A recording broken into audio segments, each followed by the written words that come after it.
Let's find out what's happening in the world of cyberspace now, because Qantas has confirmed a cyber attack targeting the personal details of up to 6 million frequent flyers. A group claiming responsibility has now contacted the airline. That's what they told the market this week, prompting an investigation led by the Australian Federal Police and top cybersecurity experts. And while no financial or passport data has been exposed, Qantas says its systems remain secure and support lines have been flooded over 5,000 customer calls, which isn't really many when you think about 6 million customers who may have been impacted. For more, we're joined by cyber expert Jacqueline Jane and host of Ticker Clicks. Always good to see you, my friend. Talk to us about what exactly was compromised in the Qantas data breach. What do we know? Yeah, look, this is an interesting one because there's two different types of data that cyber criminals are looking for. The basic things about us, which is what has been targeted here. And the other side of it is the personal identifiable information. But in the Qantas hack, we've got things like date of birth, email, frequent flyer points, frequent flyer numbers. They were the things targeted by this particular group. So we think, well, how is that going to make a difference when you consider probably the majority of this information is out there? The likes of your frequent flyer number potentially could mean that cyber criminals will add all of this information to existing data. So think of us like individuals in a spreadsheet. The more data they get, the better it is and easier it might be for them to actually impersonate us for other means. That's a really great way of putting it, because my question has been, with such low-level data, right? You could probably find out my name, you could probably find out my date of birth if you wanted to.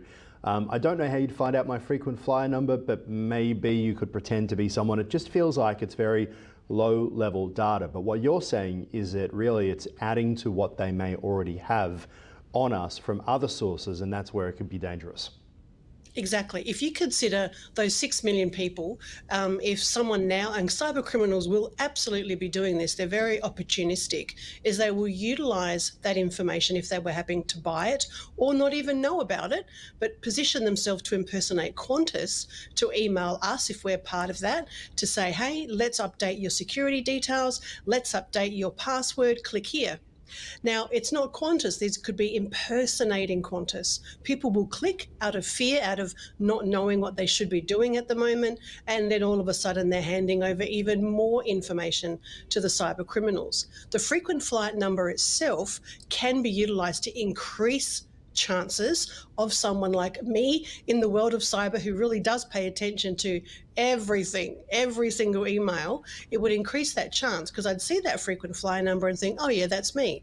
That is where that extra level of being aware of what you're reading can come into play, thinking, hold on a minute, Qantas won't ask me for this information via this method. So it's that extra vigilance we need.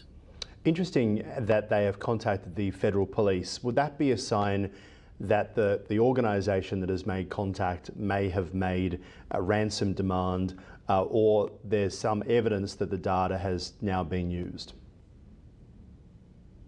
Yeah, look, from what I've read, it seems that all the hallmarks of an international cyber group called Scattered Spider are involved, and this particular group is a hacking group mostly made up of young people, as young as 16, and they target all sorts of different industries, including telecommunications, finance, retail, and gaming. And what the investigators have found, the cyber experts and Australian Federal Police, is it has all the hallmarks of that, which means as they approach using what we call social engineering, ways to manipulate, apparently an AI voice phone call was utilised for this. So that is taking it on a whole other level to say we need to be extra aware of potential approaches for information.